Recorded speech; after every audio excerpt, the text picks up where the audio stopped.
Hi, everybody. Well, I can't see everybody. Now I need to resize my window. You'd think I would have perfected this by now. Thanks for joining us, everybody. Welcome. I know everybody has some, level of being joy or non-joy at being on camera these days.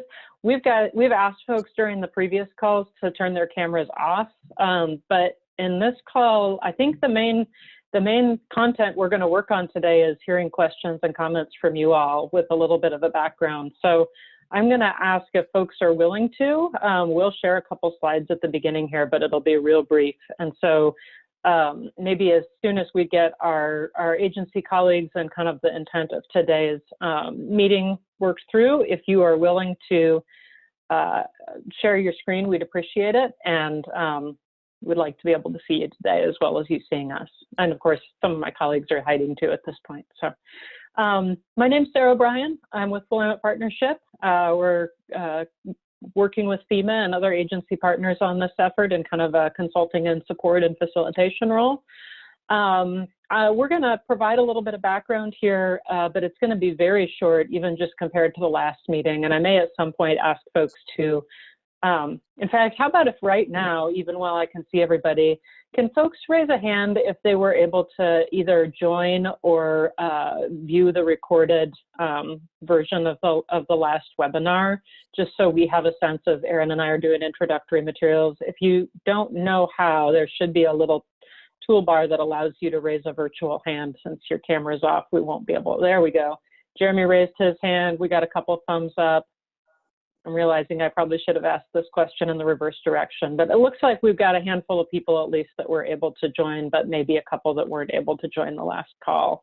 So we will take a little time here to provide a little bit of background. I want to introduce my colleagues from the federal and state agencies that are the lead agencies on this biological opinion implementation planning effort. You can see Erin Cooper there on camera. Erin, you want to wave to the folks? Our lead from FEMA Region 10. Kate is with us on camera today too. I think possibly breaking some agency rules, but maybe we shouldn't say that out loud. You'll be able to join us on Zoom today, so thank you for making that happen.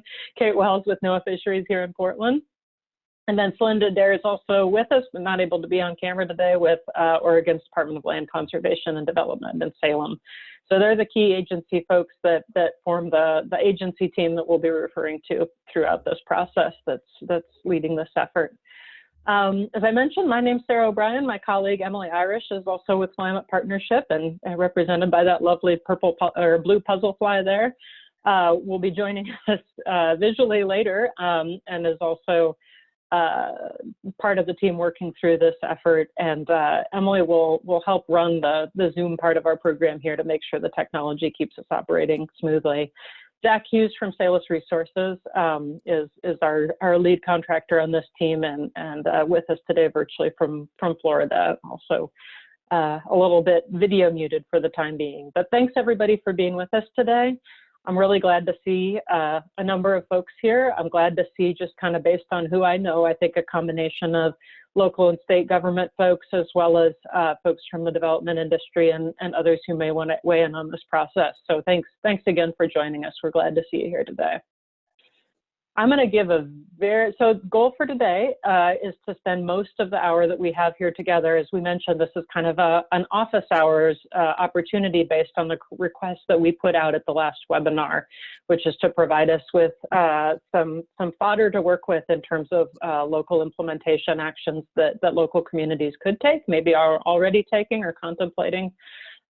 So we'll start out with just a very, very quick review of that ask and some of the background that got us to the point where that seemed like a good thing to ask. We've gotten emails via various channels with questions that have come up and want to share those and some responses since they seemed like things that might be of concern to the whole group.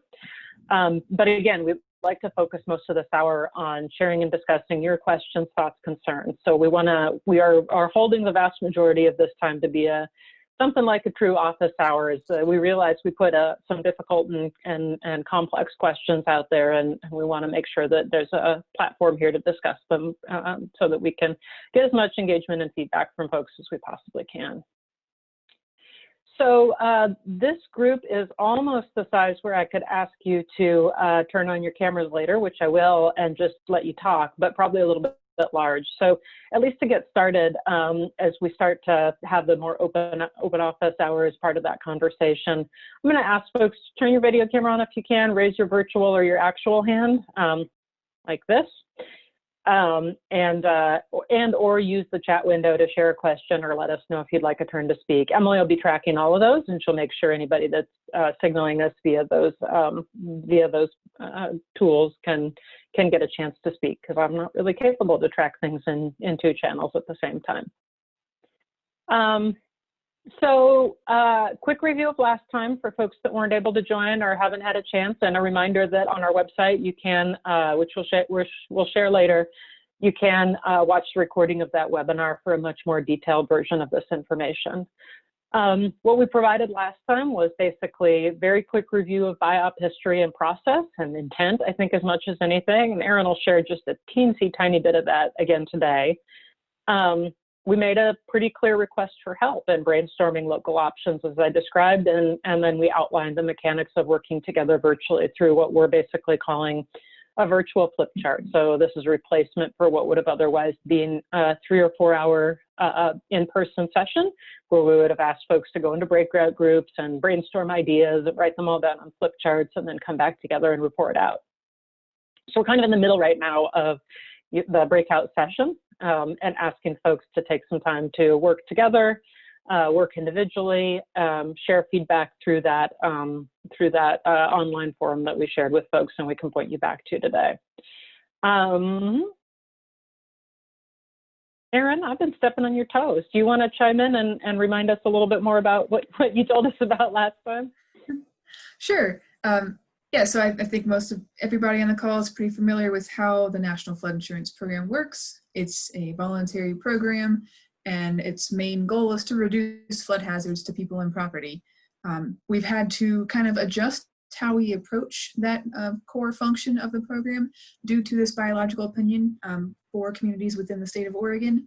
But we still want to make sure that however we decide to go forward with implementation options for the program, that we are still maintaining or improving the natural and beneficial functions of floodplains.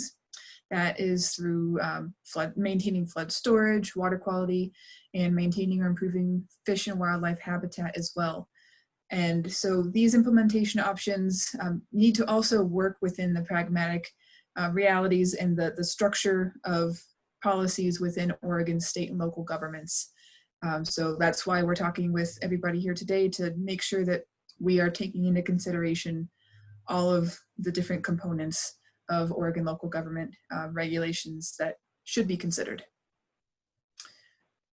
And so how are we going to do this? Well, as you may have heard from us before, we're building on what's already been done through other implementation planning efforts that have happened since this biological opinion came out in 2016. So we're using that input as well as input we've received over the last few months in these various webinars that we've hosted, as well as the first kind of kickoff workshop that we hosted back in February. Our goal at the end of all of this is to make sure we're not offering just a one-size-fits-all solution, because we know one size doesn't fit all for all of Oregon's communities. And we also know that we don't want to recreate the same kind of implementation structure that FEMA has implemented in the Puget Sound region in the state of Washington. So we're trying to get as much feedback as we can from communities to make sure that we get as many ideas as possible about what we could do differently.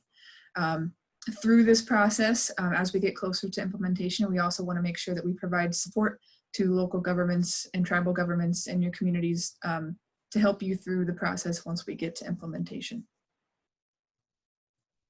And Thanks, so, Erin. And before you dive into this, I just want to comment, since a number of folks weren't on our last webinar, it looks like, just to be clear, the ask that we made, and Erin, I might just pull down Sure. here real quick. Sorry.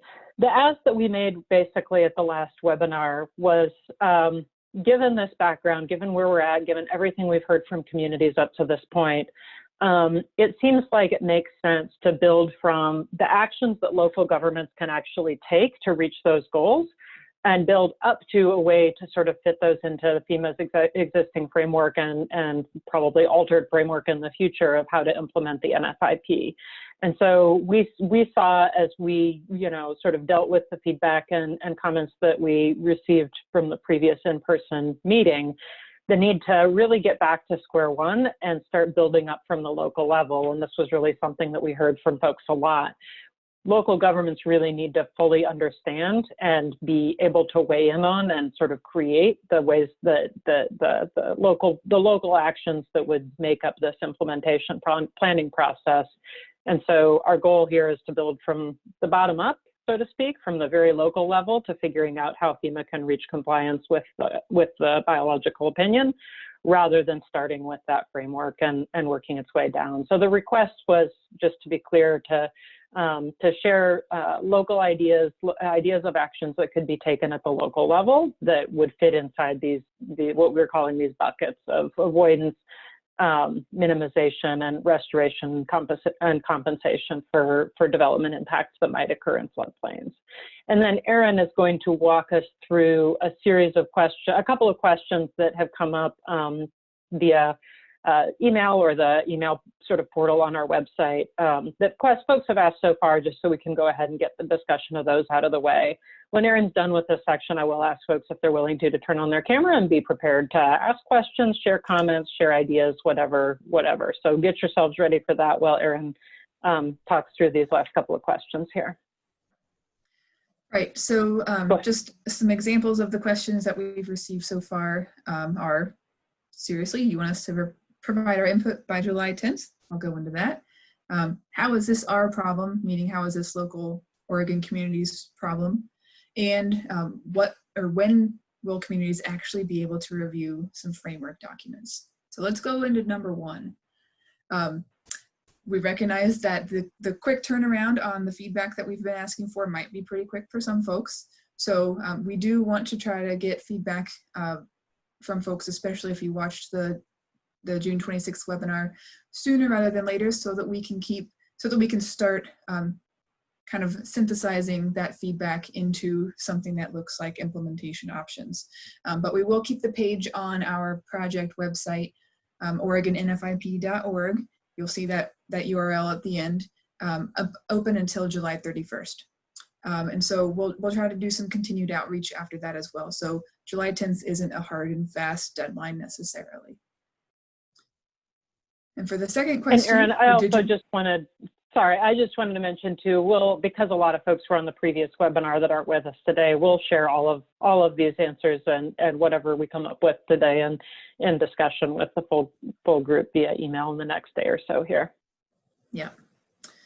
So how is this a problem for local communities to solve? Well, FEMA was charged with finding another way to implement the National Flood Insurance Program in Oregon communities.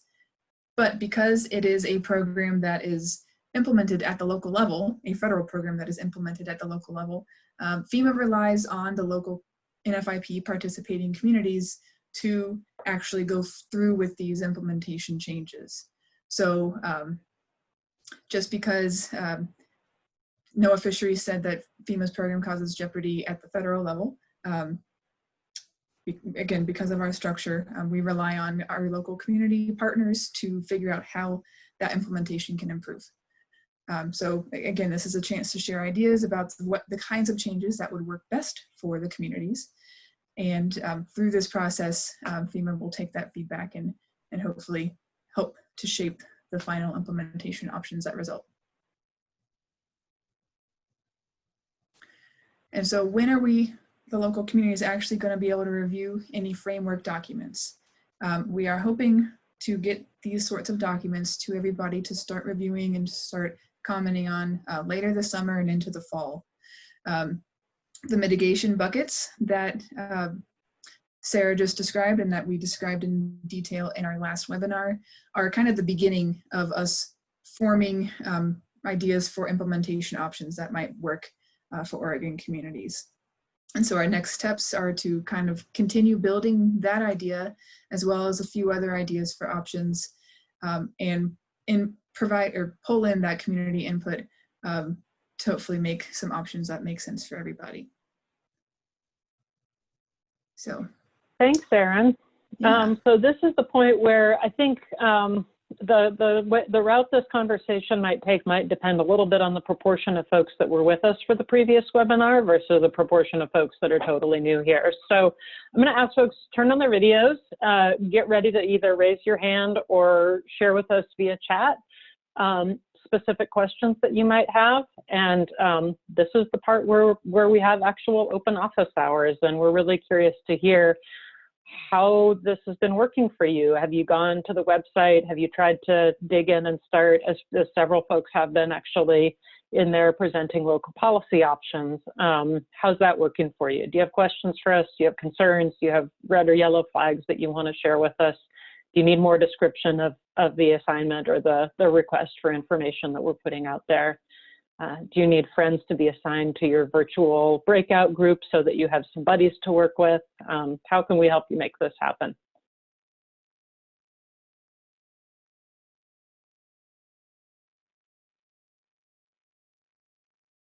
Anybody?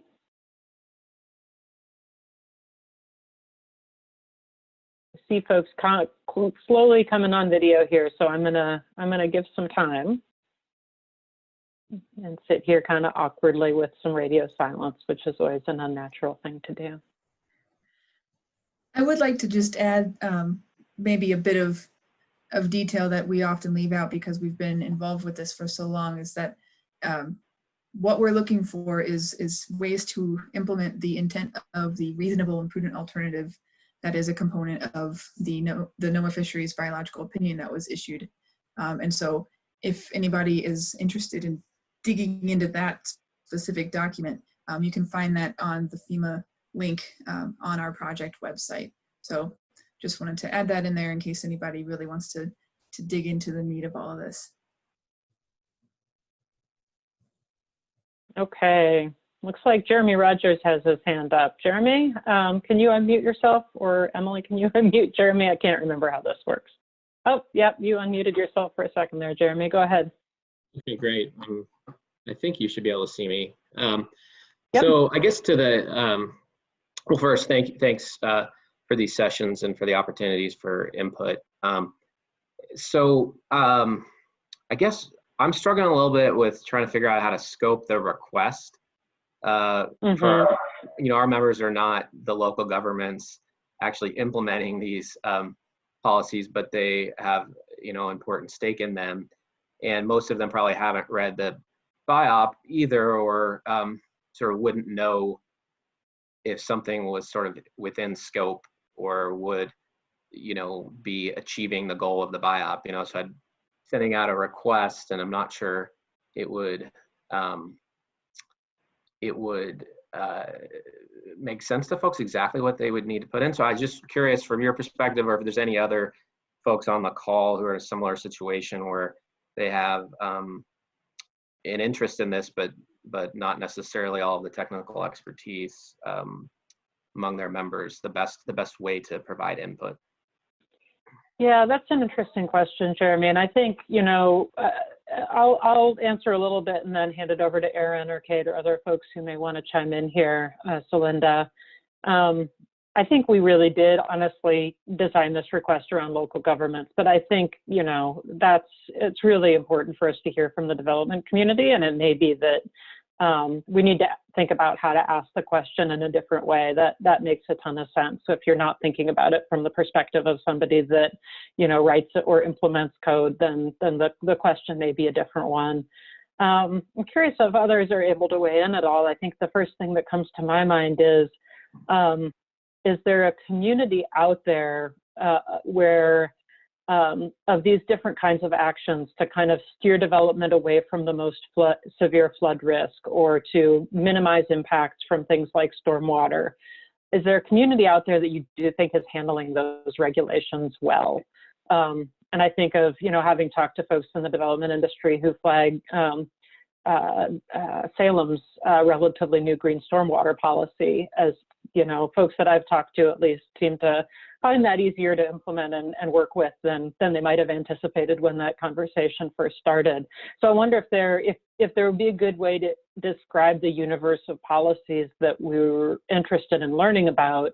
If maybe a question that could go out to the development community is like, who's doing this well? Who's doing well this kind of project of trying to limit exposure to flood risk and damage to sensitive ecosystems, but as a community where, gosh, I actually know how to thread that needle with those guys because their code's clear, or, you know, they've really kind of got design standards figured out or whatever. Aaron or Celinda or Kate, do you have anything that you can add to that? I was almost just trying to buy you some time to think there. It's a tough question.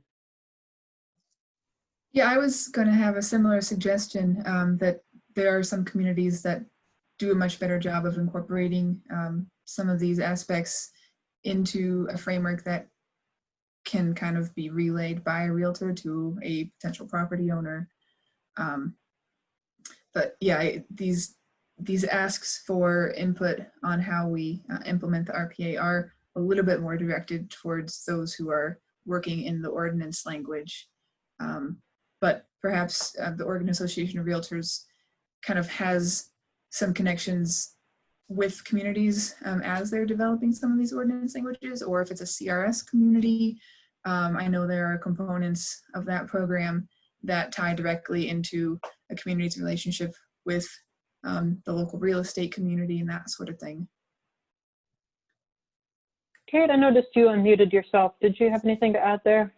Yeah, I was just going to emphasize bringing it back to the three buckets. The you know, the idea of you know, looking at ideas that avoid, and I'm sure that, you know, when you look at those three buckets, avoiding, minimizing, and mitigating through the lens of the developer or the developing, you know, the development trade industry would be different than the people that have to write code and things like that. So, but if you look at those, I think looking at cities, that was an excellent point, Sarah, that you made, looking at cities that have made efforts and successfully been able to implement actions that seek to avoid or minimize, even if they might not be obvious to fit into the buckets that we're talking about now. They may have written in codes and be implementing things that were not necessarily intended to fall into one of these, you know, kind of strict three categories, but they might, you know, be pulled out, teased out, and be able to be used in those three categories as we go through this exercise. I'm not in the development world. I'm not a developer, so I don't know the correct, you know, lingo or terminology to use. But if you just keep the focus on those three categories of ideas, it might be easier to kind of rein in the scope of ideas that would contribute to this exercise, I would think. Yeah. Does that make sense, Jeremy? Does that get you any closer? Or do other folks on the call have ideas too? You're welcome to weigh in. Yeah, thank you. I really appreciate the feedback, and certainly happy to hear other ideas from others on the call as well. But thank you very much. Yeah, thanks for weighing in. And I think another thing that came to my mind as we were talking here is, Aaron, we've done a little briefing with Association of Oregon Counties and may have a chance to do so with League of Oregon Cities. Jeremy, I wonder if we could get in touch with you to talk about whether folks from the development community would be interested in a similar briefing so we could work on finding that language together, and ask through a format that's a little bit easier for folks to work with, ask for feedback and find the right way to connect there. Okay, great. Yeah, let's follow up on that after the call. Thank you. Okay, great. We'll reach out to you then. Thanks. Anybody else? I'm so tempted to pick on Jonathan just because I know him really well. You guys want to save Jonathan from that though, right? Does anybody else have any other questions or comments for the group? Alan Park. Yeah, my name's Alan Park. I'm with ZRZ Realty in Portland, and so I'm part of the development community. But so I'm following this because we have a piece of property that we have a CLOMAR application all teed up to submit. And I'm wondering, how is that going to get looked at? Or is this planning process that that you all are going through with all the local agencies. How do we implement? How do we do all these things?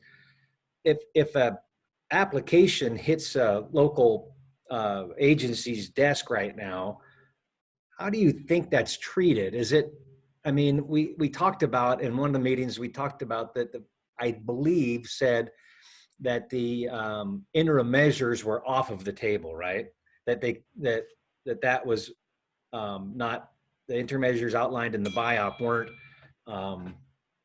not being They're not in the process of being currently implemented, maybe Yeah. would be the most polite way to Yeah. say that, Alan. Not sure they've and totally this gone might out not with be the right, bathwater, this might not be the right forum for the question, and I apologize, but I thought I'd ask it. Is what's that look like when that application hits the desk of the officials back in Washington, D.C. and starts working its way back through the local agencies? We get all the local, the local the jurisdiction signatures, all that stuff. What does it look like?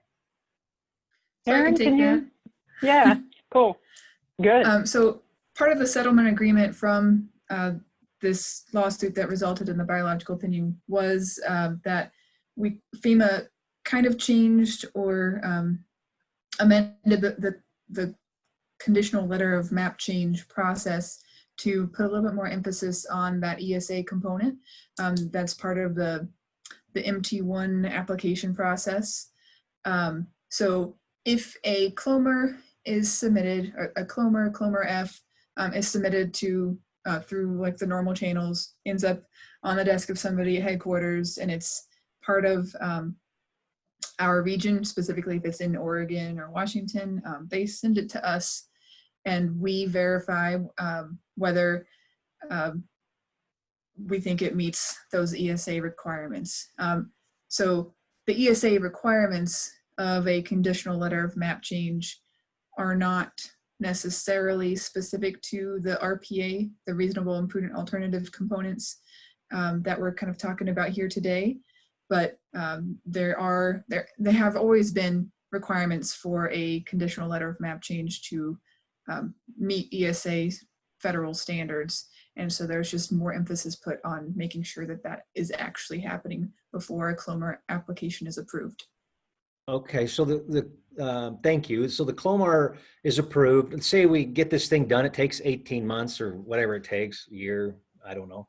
And then all of a sudden, in the next 24 months or whatever, some period of time longer than that, the implementation of the BIOP starts to take place, right? How does the implementation of that BIOP affect the CLOMR and the ESA that was included in it and all those things? That's an excellent question. I don't know exactly I just don't know. Right. I don't know the specifics of how that's going to roll forward in terms of a project with a CLOMR that's already been approved, if that's going to be impacted by any other new rules. Typically, once something is approved to proceed, it's allowed to proceed. But that's a great question, and we will hopefully be providing some useful guidance on that kind of phased process once we get there. Because you won't be the only one that's kind of in the middle. Yeah. Right. Yeah, two quick things that come to my mind as well, and Aaron or others on the call, feel free to correct me if I'm wrong here, but these kind of pull in opposite directions almost, Alan. I know that one of the things, Aaron, that you've shared in past webinars is once we develop the materials that we're currently developing towards the end of this calendar year, FEMA will go through a NEPA review process of some kind, and so there'll be some federal churning around that, right? And FEMA has committed to that they would leave something on the order of about an 18-month window after that before they start fully implementing that implementation plan, so to speak, just in knowing that there are municipalities that have a code season or other limitations on how quickly they could take actions that might be required in the NFIP moving forward. So there is a fairly long window there before you would expect kind of everything to be hitting the ground running. I did want to note, Alan, I think you mentioned City of Portland, that I think, and Celinda may want to weigh in on this, it's important to note that there may be jurisdictions that are taking action sooner than the FEMA process is complete as well. Right. And so I don't believe we have anybody from City of Portland on the call here today, but they might be able to share more about any code changes or anything else that they might have in the works where they may be having a separate conversation with NOAA Fisheries. They may be doing some planning on the side. They may not wait for the end of the FEMA process in order to make changes to their floodplain regulations or any other regulations that they have in place that they feel might be relevant to this effort. They may want to get a scoop on that. Yeah. So, but the changes would have to be codified, right? I mean, Right. Yeah. Right. So this is Celinda. So you could talk to the City of Portland to see if there's something on their planning horizon, but any changes would have to result in, you know, actual codification. So changes to their development code or their comp plan language, et cetera. And so, and then that would go through its public planning process, et cetera. So it's something that would, shouldn't come as a surprise to you, is I guess what I'm saying, if it were to start happening. And so I check with that, but typically my understanding, I know Erin, you were touching on this, but my understanding is that if a CLOMAR or something is approved, you know, prior to something moving forward, which Sarah just gave that timeline, which is still a bit of a ways out, prior to something being finalized with this implementation plan and then communities actually going forward and putting it forward, anything approved that goes forward before that, my understanding is that would stand,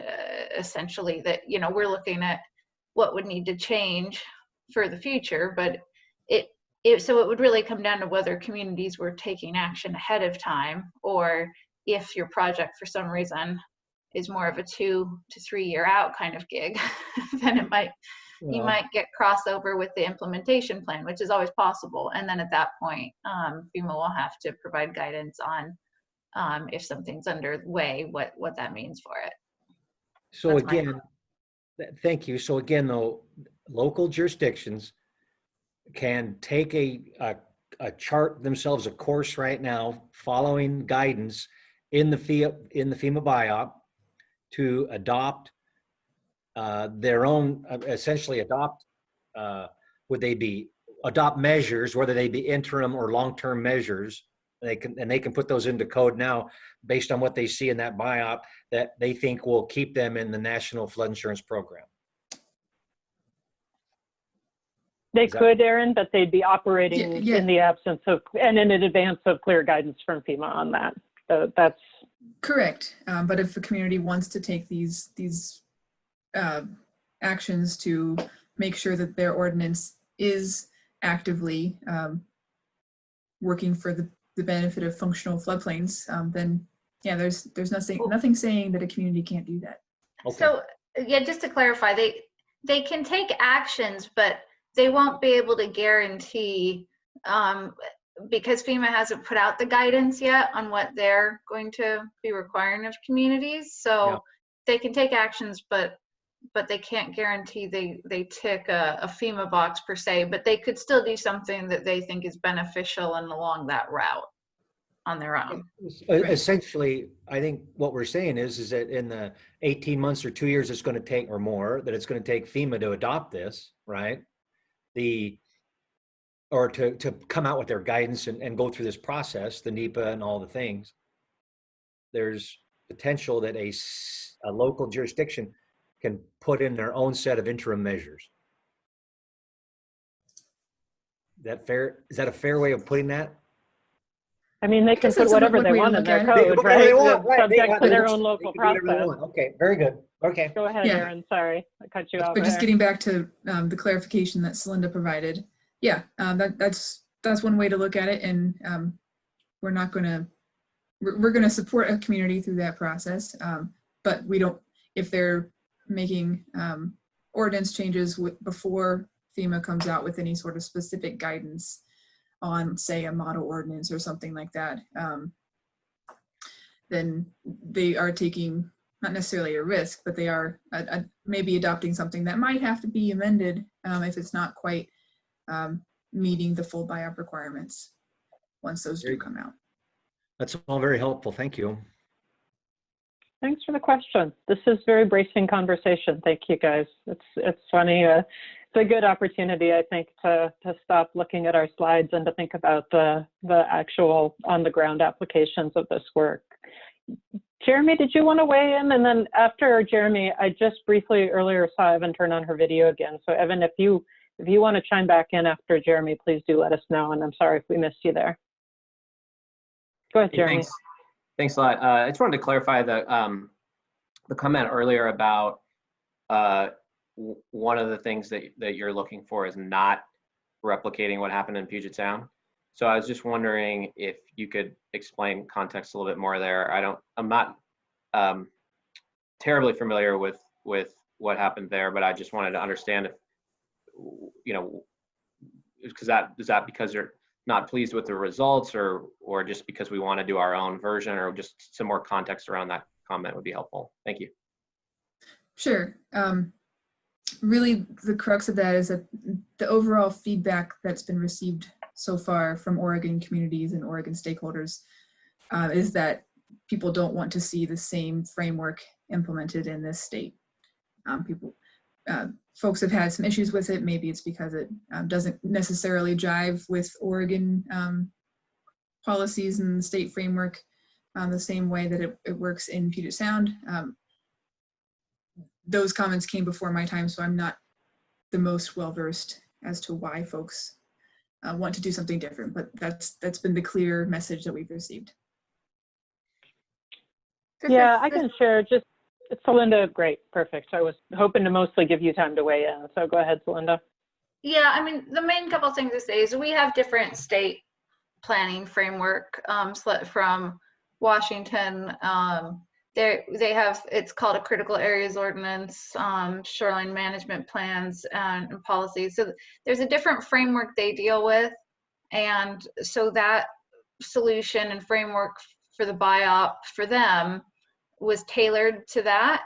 And so the Oregon feedback from Oregon communities has been, we need something tailored to us. And it's because we have a different starting point, we have a different planning framework and laws than Washington. The idea was that you couldn't just bring that over and do a like for like. That wasn't appropriate. That's really the crux of it. There was a lot of individual concerns that kind of get into the weeds of the differences between Washington and Oregon from community standpoints. And there were some there's some communities in Washington, the way they deal with it is just, I think like King County was an example that went out early on. That's the one that sticks in my head. And because of their size and their situation, I think their approach seemed a bit overwhelming for some of our smaller communities in particular. So that was always some feedback that came back. But there's a lot more about that on the DLCD. If you want some background on that, there is on the DLCD ESA website that's linked to the FEMA website for this project. There's some background in the work groups and discussions that happened in previous years. If you want to dig into it, comments from Oregon communities about that kind of reasoning, and all the details are provided there if you want to do more reading on that. Yeah, thanks, Celinda. And Emily just shared the DLCD direct website. And actually, I can tell you from experience, if you just Google DLCD and ESA and NFIP, it looks like alphabet soup, but it actually takes you right to the page too. So we'll send that out afterwards too. But yeah, those memos are a good concise description of the previous round of feedback. I see Evan's back. Did anybody else want to weigh in on the topic of the Puget Sound BIOP before we go to Evan? Okay, Evan, I'm jumping to the conclusion that the fact that I can suddenly see you means you might have something to say, but you can tell me if I'm wrong. No, Jeremy hit on the question that I wanted to ask. I also sent you a message. I'm with a little local special district, and we have a very similar kind of question to Jeremy's question earlier, which was, this is really important to us because it impacts our operations, but we aren't code writer. We're not the ones that are going to be writing code. We aren't the map holders for FEMA. So, one suggestion for you all, perhaps, if you're thinking about providing briefings, is to think about the Special District Association and the Oregon Water Resources Congress, because we all have a stake, but are trying to figure out how we can provide meaningful input, but without being the map holders. Yeah, that totally makes sense. Thanks for that, Evan. We'll definitely reach out. That seems like a good idea. Erin, did you want to respond? Yeah, was the second organization you mentioned the Oregon Water Resources Congregation?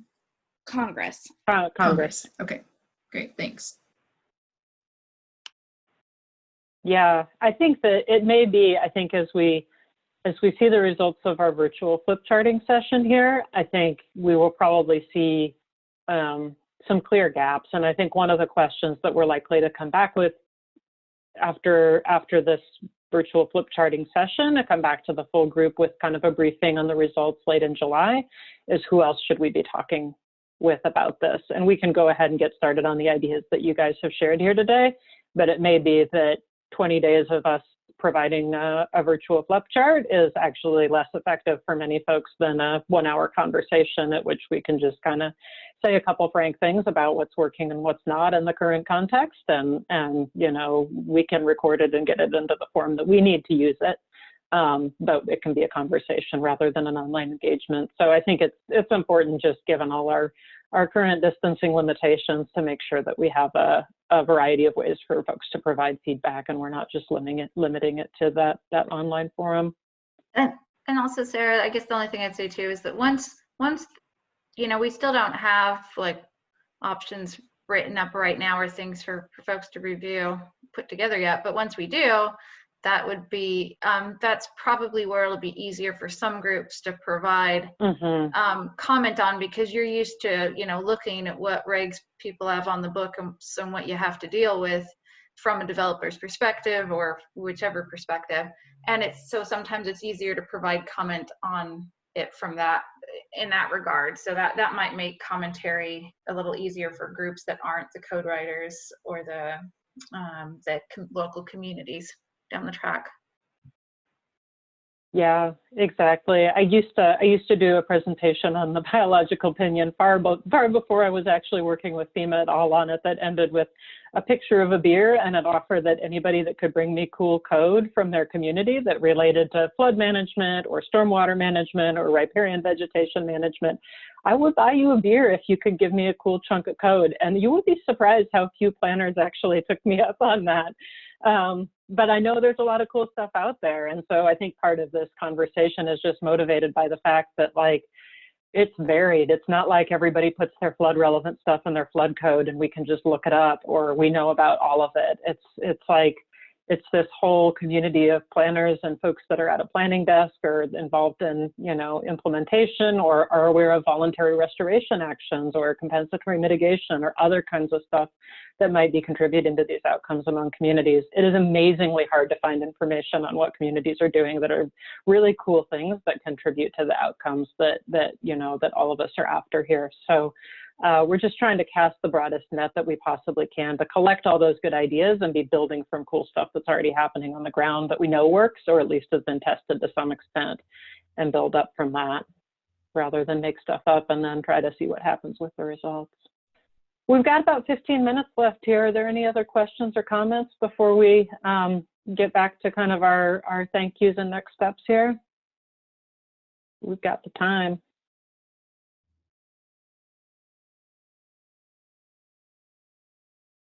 I see a couple of 541 numbers that I don't know if folks are able to raise your hand virtually. So if you're on the phone and want to talk, feel free to just talk. You don't have to wait for us to call on you.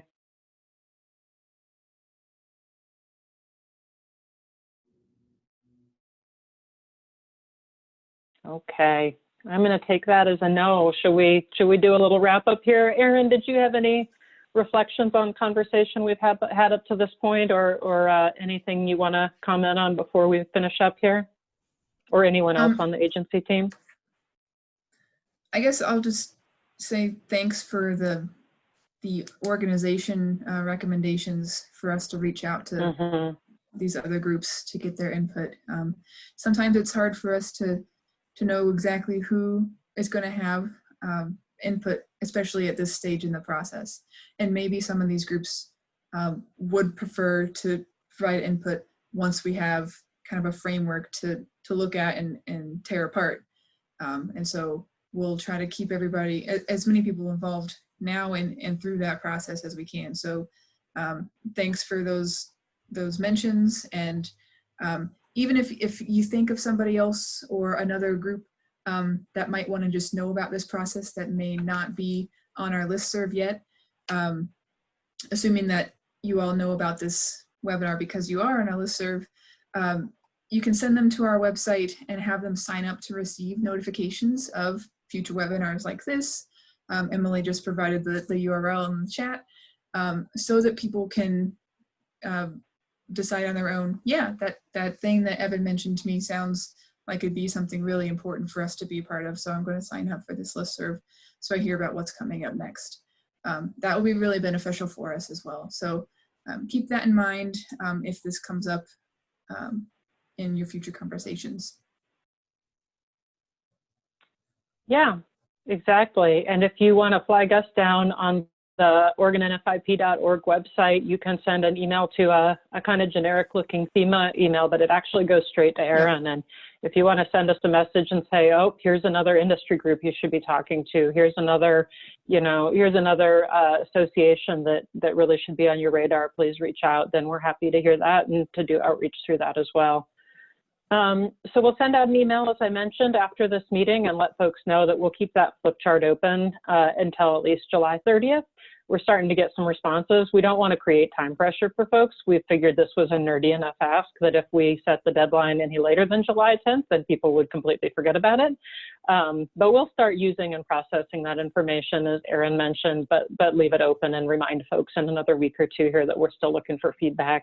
And as Erin said, we'll just recognize as well that if we do a briefing late July where we say, hey, here's what we learned, here's where the gaps we see are, what do you all see? Then that may prompt some additional ideas of stuff that's, that's a gap in the information we have so far that you all might be able to tell us what's missing rather than trying to start from scratch. So that may be a little bit easier to interact with as well.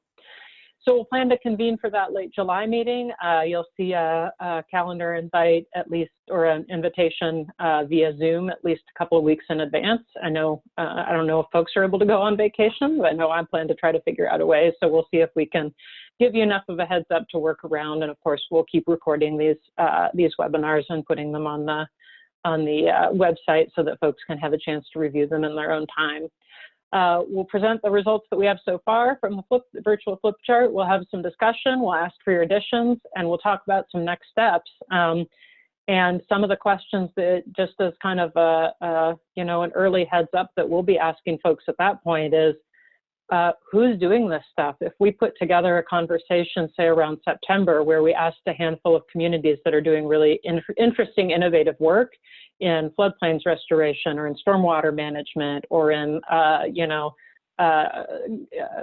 CRS or floodplain, integrated floodplain management, who are the leaders in your communities that we can look to help us understand how the nuts and bolts of these approaches work and what kind of guidance and support and technical assistance from FEMA might be able to help more communities kind of take a proactive approach to managing flood risk and managing these natural and beneficial functions of floodplains.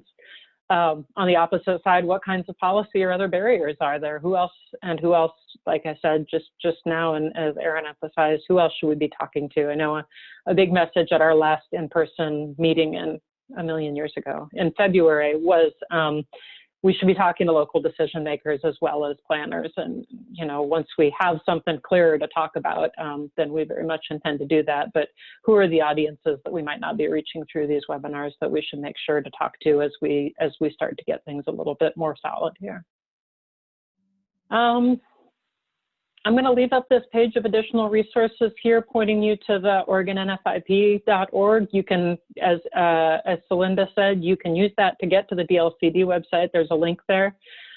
There's also a nice summary document that that describes the biological opinion and our current sort of phase of implementation planning here in quite a bit more detail. There's a frequently asked questions page. There's a bunch of past webinars and engagements, recordings of those that we have recordings of, links to agency-specific resources from a number of the agency partners, and also a feedback page that we'd encourage folks to weigh in on. Erin, you said your thank yous. Any last words for the group here before we let folks move on with their day? Or anybody else want to fit in one last question here? I'll just say thanks for the input so far. We really appreciate folks being engaged through this process. And if you have questions or ideas that come up, you know how to get a hold of us. Cool. All right. Thanks so much for joining us today, everybody. It's great to see you all and have a chance to chat a little bit and dive into the details here. We look forward to being in touch in the future. Thanks, everyone. Bye, everybody.